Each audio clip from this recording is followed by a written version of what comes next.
ქრისტინა არეტა კომპოსტირების დანადგარს თავისი სახლის ღრუბლთან ატრიალებს. საერთოდ არაფრის სუნი არ აქვს. თუ სწორად ამუშავებ, სუნი მართლაც არ ექნება. როცა სუნი აქვს, ეს იმას ნიშნავს, რომ ბალანსი დარღვეულია. სპეციალურ ყუთში ქაღალდებთან ერთად ყველანაირ საჭმლის ნარჩენს ერთად ყრიან. არეტა ამბობს, რომ ეს სატრიალებელი ყუთი რამდენიმე თვის წინ დაბადების დღეზე აჩუქეს. მას შემდეგ მის სახლში ნაგავი მნიშვნელოვნად შემცირდა. დაახლოებით ჩვენი ნაგვის 80-90% გადამუშავდება, ამიტომაც ჩვენ თითქმის არაფერს ვაგდებთ. არეტა კიდევ ერთ სარგებელზე საუბრობს. მას ვაშინგტონის სახლში პირველ სართულზე პატარა ეზო აქვს.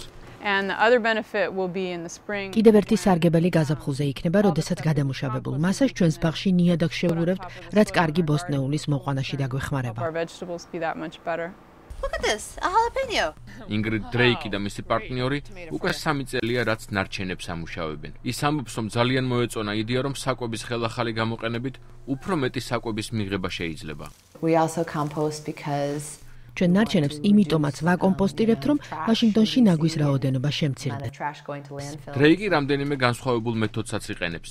ერთ-ერთია თბილ-ამინში გარეთ დანადგარის დადგმა, ხოლო მეორე ვარიანტია სარდაფში და თბილ პირობებში გადამუშავება. ჭიები ძალიან კარგად ანაყოფიერებენ ნიადაგს და ასევე გამოყოფენ სითხეს, რომელიც ექსპერტების თქმით ძალზე ღირებულია და ჯანმრთელი ანტიპესტიციდური სასუქია, რომლის ყიდვაც შეიძლება.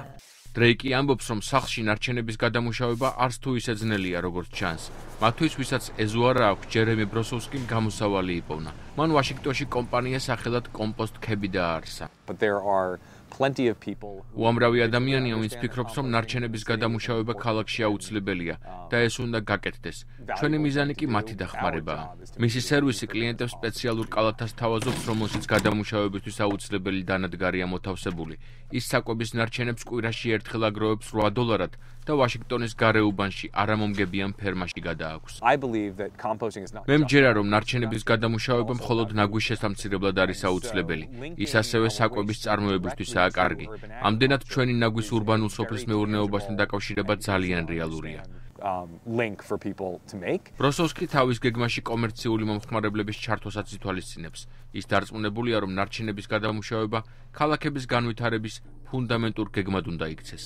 ლევან ღირსიაშვილი, ამერიკის ხმა, ვაშინგტონი.